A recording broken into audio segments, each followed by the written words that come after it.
Una de las comunas más apetecidas por todos los sectores políticos, para algunos predictores de lo que ocurre en las próximas elecciones, pero aún así una comuna muy relevante que es la comuna de Santiago. Vamos a estar conversando con el alcalde electo de esta comuna, Mario Desbordes. ¿Cómo está?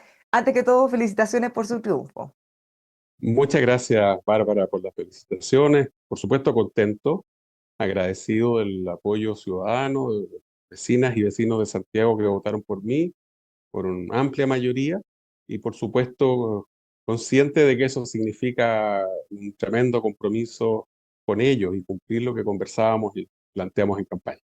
Bueno, ahí esto fue una campaña intensa. Inicialmente se especulaba qué candidatos podían haber o no, si se dividían los votos, una cosa que ocurrió en todos lados, pero al parecer, las proyecciones no se esperaba un triunfo tan holgado. ¿Usted se lo esperaba así?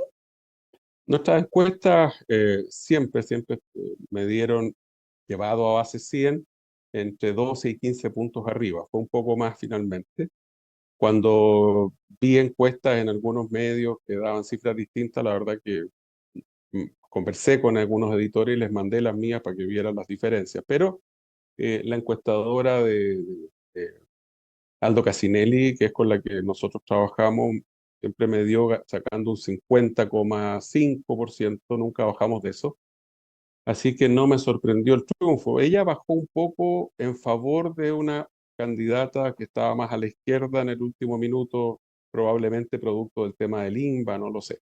Pero la cifra mía la esperábamos, efectivamente. Pero usted todavía no asume y ya se ha generado o ya ha generado algún grado de polémica por algunas medidas que ha anunciado que va a hacer. ¿Qué le parece esto? En la previa de asumir en un poquito más de un mes. Yo he sostenido lo mismo siempre, yo respecto del tema del comercio ilegal, eh, en el tema de cómo enfrentar la violencia que tiene tomado algunos establecimientos, también lo he dicho siempre igual, no ha cambiado en nada mis planteamientos ahora después de ser electo, así que la polémica tiene que ver probablemente más con gente que no está de acuerdo, pero respetando esas posiciones. Siempre he dicho que hay que separar el alumno que tiene problemas del desordenado, ¿no es cierto? El que hace bullying, al que tú tienes que acoger, ayudar, tienes que trabajar con él como sostenedor de aquel que hace ya algo que es muy distinto, que no es un desorden de un estudiante, sino que se trata de un delito. El que tira una molotov está consciente o busca probablemente, no solo está consciente, busca quemar un carabinero, quemar un transeúnte, quemar un militar. Y por lo tanto, eso es un delito grave. Y siempre dije al inicio de la campaña y antes de la campaña, me entrevistó, me acuerdo, Mónica Rincón en CNN y me decía, oiga Mario, ¿qué va a hacer usted con los overoles blancos que lanzan molotov? Todo esto quedó grabado. Y le dije, mire, distingamos las dos cosas, el alumno problemático del joven que tira la molotov. En ese caso, yo voy a aplicar las leyes penales porque es delincuente, porque busca quemar a alguien y porque no podemos tolerarlo. Entonces, el Colegio de Profesores ha dicho, mire, que el aula segura no funcionó con Felipe Alessandri. Y eso no es cierto, eso es falso, porque Felipe alcanzó a aplicarla muy poco antes de pandemia. Y por último, la verdad es que yo no logro entender esto de hay que conversar, hay que acoger, hay que dialogar con el que te está capturando un establecimiento, eh, sobre todo cuando los liceos emblemáticos hoy día están en su peor matrícula de la historia, las familias enteras han escapado de ahí y con resultados en las pruebas estandarizadas muy malas en el CINSE y en las otras, muy bajos resultados. Entonces, por eso cuando la directora dice esto es un hecho aislado, yo salgo a criticarla duramente porque es evidente que no es un hecho aislado. Ahí han quemado fuera del establecimiento varias buses del Transantiago en los últimos meses. Basta googlear para confirmar eso. Constantemente están atacando a carabineros y al cuartel militar del lado. Entonces, que la directora diga que es un hecho aislado, la verdad que me parece que es inaceptable, intolerable. No puede ser. Y si ese es su punto de vista, me parece que no es compatible con su cargo. Bueno, usted ha señalado que una de las primeras medidas que va a tomar es removerla. ¿Ya tiene decidido hacerlo o va a depender de algo? No, yo he señalado que no es compatible lo que dice, cómo aborda este problema con el cargo que tiene. Vamos a evaluar qué pasa, entiendo que ella es ADP, veremos cómo procedemos, porque sigo siendo el sostenedor a lo menos por todo el próximo año y ojalá que eso no cambie. Yo no soy partidario de los SLEP, pero es evidente que o la directora no sabe, no tiene idea de lo que pasa en su establecimiento, o derechamente está en connivencia o tolera este tipo de situaciones. Yo espero que los jóvenes que resultaron quemados se recuperen, que no tengan secuelas, que salgan bien adelante, ¿no es cierto? Porque yo no le deseo eso a nadie. Yo, ¿cierto? Ojalá Dios quiera que se recuperen. Pero digamos las cosas por su nombre, Bárbara. Esos jóvenes pretendían hacerle eso mismo que sufrieron ellos a otras personas, a un carabinero, a un militar, etcétera. Cuando lanzan estas motos arregladas, preparadas, con químicos, etcétera, lo que buscan es causar esas lesiones que ellos hoy día sufrieron. Yo por eso no le deseo estas lesiones a nadie, pero aquel que esté dispuesto a esos niveles de violencia no puede ser tratado como si fuera un estudiante con problemas. Y aquellos apoderados pequeños, un grupo minoritario, y se manda un comunicado justificando el uso de la violencia como un mecanismo de lucha política, por supuesto que hay que también contradecirlos de manera muy categórica. La violencia nunca puede ser una forma de lucha, nunca la violencia puede ser tolerada, y eso es algo de la partida en cualquier conversación. ¿Usted cree que ya llegó el momento en dejar atrás esta polémica? Porque a propósito de sus dichos, sale de nuevo un grupo que dice, "Ay, está criminalizando a estos jóvenes", o la palabra criminalizar que se utiliza mucho, pero usted tal como dice, lo está tratar de delincuente a alguien que comete un delito, una persona que comete un delito delincuente. Entonces, hay que dejar atrás eso ya a priori en todos los liceos y hacer un cambio radical porque este tema se viene arrastrando hace muchísimos años, no hay voluntad política o estuvo de moda quizá no criminalizarlo y bueno, así estamos donde estamos. Este caso pudo Mire, haber sido fatal, o sea, está bastante más grave de las cosas que estamos acostumbrados. la extrema izquierda suele jugar con la semántica, cambia, ¿no es cierto? Intenta instalar a través de los conceptos realidades falsas, trata de desinformar. Vamos a trabajar con las comunidades, afuera de los establecimientos, intentar recuperar la seguridad, que es uno de los problemas que tienen las matrículas tan bajas, la inseguridad, los delitos que se cometen, que asaltan, ¿no es cierto?, a las estudiantes o a los estudiantes en la puerta del liceo o a la salida del metro. Dentro del liceo conversaremos con las comunidades, con los profesores, docentes para docentes, auxiliares, etcétera, y con los estudiantes para buscar fórmulas conjuntas que nos permitan recuperar la matrícula, ¿cierto? Va a haber que probablemente fusionar cursos en algunos establecimientos, probablemente vamos a implementar la enseñanza básica junto con la media que ya existe, donde ahí se pueda, ¿no es cierto? Porque incorporar niños más pequeños te incorpora apoderados, padres mucho más comprometidos, que están más involucrados. Vamos a trabajar buscando recuperar esa educación pública de la que yo provengo. Si yo soy hijo de la educación pública más humilde de esta región, en la comuna de La Cisterna y en el Bosque, y para mí lo que tenemos que recuperar es que estos establecimientos eran una herramienta de movilidad social, en donde las familias de menos recursos o de clase media ponían a sus hijos, es cierto, soñando con un futuro mejor para ellos. Entonces, eso se ha perdido. Eso es lo que tenemos que lograr. Quienes pretenden en sus frases, en sus dichos, que son los defensores de la educación pública y que se despachan frases como estas, son justamente los que han destruido la educación pública y no se han hecho responsables del daño que causan con estas tonteras como él no criminaliza en la protesta. Esta no es una protesta. Si los jóvenes quieren protestar pacíficamente, yo no tengo ningún problema.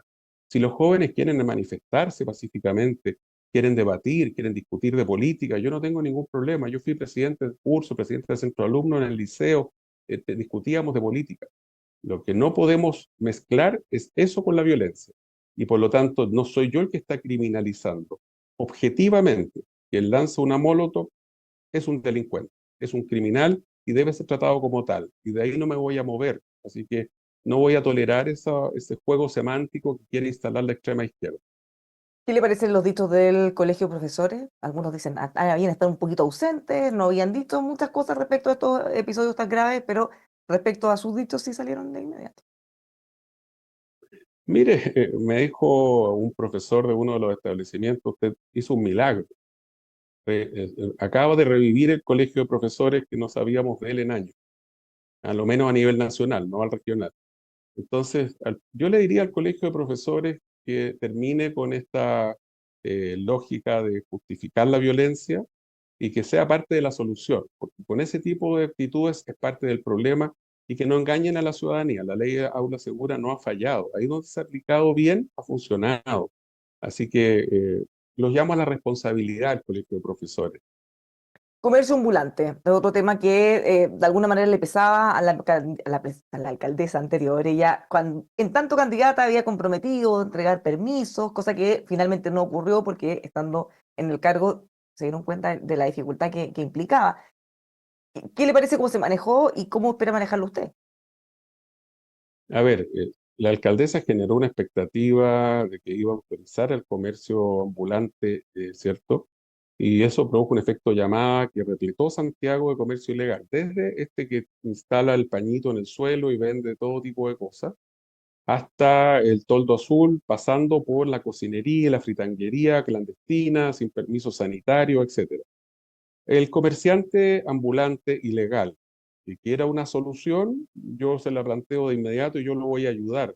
La solución es que arriende un local, que se establezca, que pague patente y que se formalice. Yo lo voy a ayudar en eso, encantado. Lo que les dejo súper claro es que no voy a autorizar ni una sola patente para quienes hoy día son comerciantes ilegales y que trabajan en la vía pública. Ese no es el camino para solucionar el problema. Si insisten en mantenerse en la vía pública de manera ilegal, bueno, vamos a usar las herramientas que nos da el Estado de Derecho para ir erradicando ese comercio ilegal.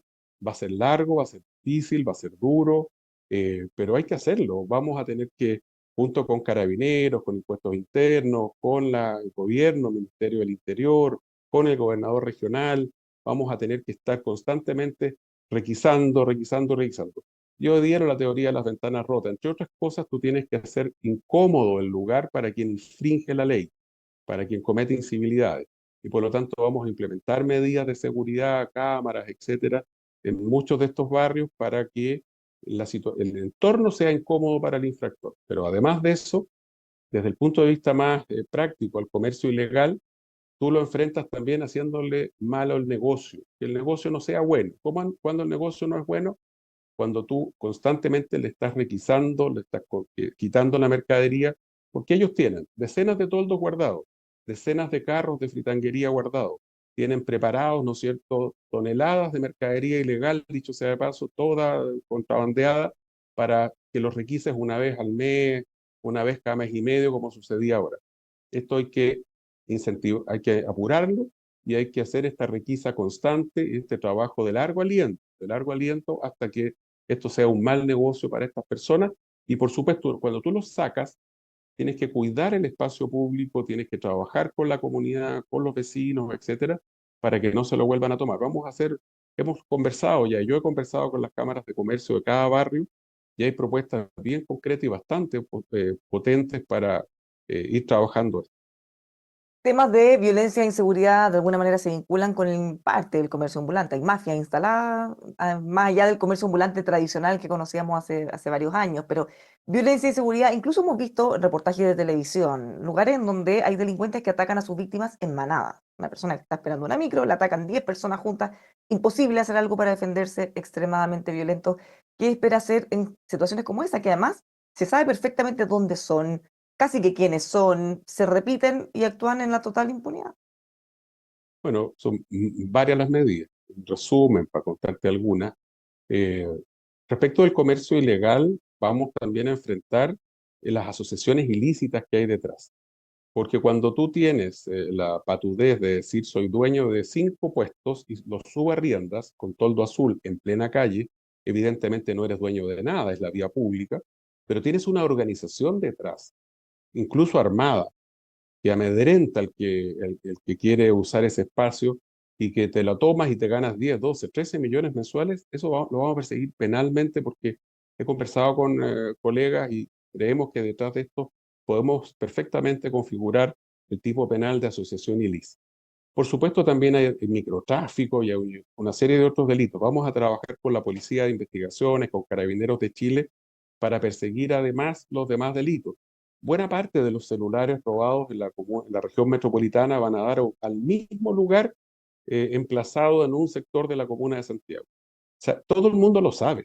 Todo el mundo sabe quiénes son, dónde están, quién los vende. Las mafias o dominicanas o venezolanas o chilenas, etcétera, y por lo tanto vamos a iniciar acciones también. Hoy día el municipio no tiene esta figura, vamos a tener un equipo de abogados penalistas que nos ayuden a perseguir estos hechos.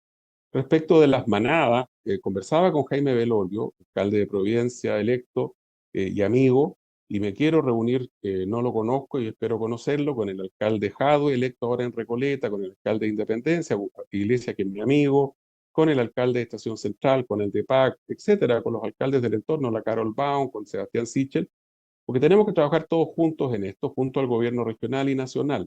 Aquí no hay colores políticos y tenemos que entender que nos ponemos de acuerdo, trabajamos juntos, más allá de las ideas que son legítimas que tenemos cada uno. Así que lo vuelvo atrás en términos de hacer incómodo el sector, donde hoy día están esas manadas con mucha cámara, con mucha seguridad. En las ciudades donde se ha enfrentado esto con éxito, la teoría de las ventanas rotas se traduce posteriormente en los planes tolerancia cero. El primero es Giuliani, al inicio de los 90 en Nueva York, con el jefe de policía William Brighton, pero después se ha implementado en muchos otros lugares más. Y la neurociencia ha venido a complementar todo lo que plantea la teoría de las ventanas rotas en términos de que si el medio ambiente físico es hostil al delincuente, o deja de delinquir o se va, ¿no es cierto?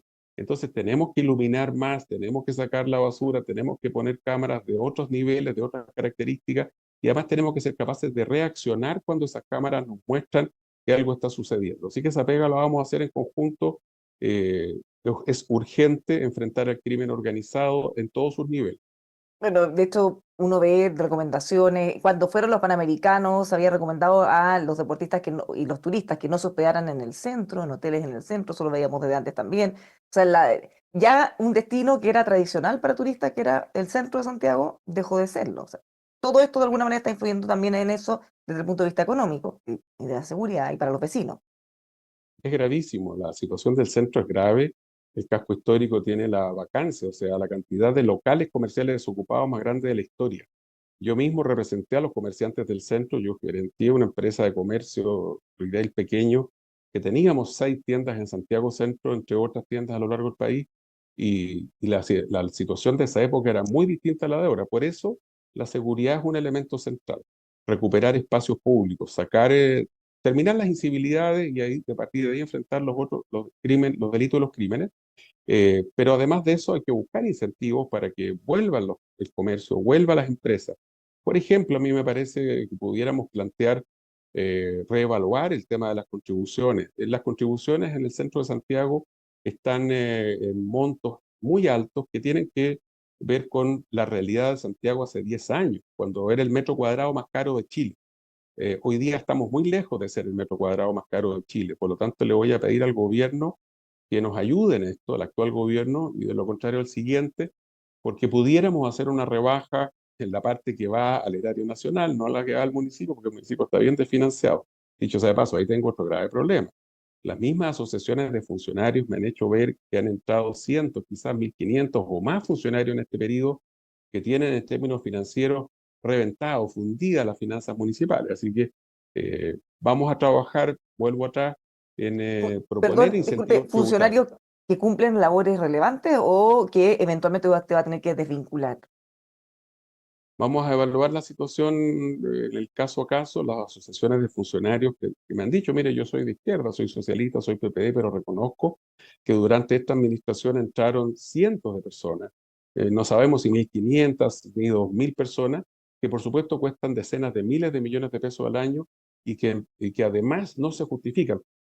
Aunque yo los justificara y los necesitara, yo no puedo contratar más personas si al mismo tiempo no tengo dinero para hacer mamografías, por ejemplo, si al mismo tiempo no tengo dinero para mejorar la situación de seguridad de la comuna, si no soy capaz de mantener el contrato con un laboratorio que le hace exámenes de salud a los vecinos usuarios de la comuna, que son casi 200.000.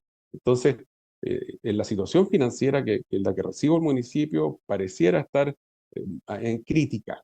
Y eso es algo que me preocupa muchísimo porque obviamente hay que partir por ordenar la casa y después ir a golpear puertas a otros lugares.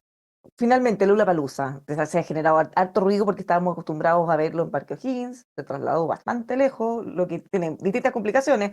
¿Usted ha planteado que va a solicitar que vuelvan al lugar tradicional? Sí, lo dije en plena campaña, lo dije antes para que nadie me acusara después de no haberlo dicho. Me he reunido con los vecinos del entorno del Parque O'Higgins varias veces. Solo un grupo muy pequeño se opone, además todos cercanos a la línea política de la alcaldesa.